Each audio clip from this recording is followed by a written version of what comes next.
Hello my dear friends, তোমরা সবাই কেমন আছো? আশা করি ভালো আছো। আজ আবার আমি নবনীতা চলে এসেছি নিউনিতাস লাইফস্টাইলে নতুন একটা ব্লগ নিয়ে। আজ আমি বানাবো সবার প্রিয় ঘুগনি। এটি একটি জনপ্রিয় খাবার। প্রথমে ভিজিয়ে রাখা মটরগুলো ভালো করে ধুয়ে নিয়ে প্রেসার কুকারের মধ্যে দিয়ে 3-4টে সিটি মেরে কড়াই সিদ্ধ করে নেব। দেন কড়াতে তেল গরম হয়ে গেলে শুকনো লঙ্কা, জিরে, গোটা গরম মশলা ও তেজপাতা ফোড়ন দিয়ে একটু নেড়ে পেঁয়াজ ফোড়ন দিয়ে ভালো করে ভেজে নেব।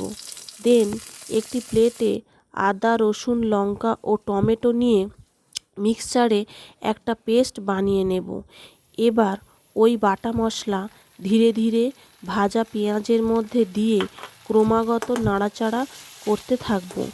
ভালো করে কষিয়ে নিলে মশলা থেকে তেল ছাড়া শুরু হয়ে যাবে।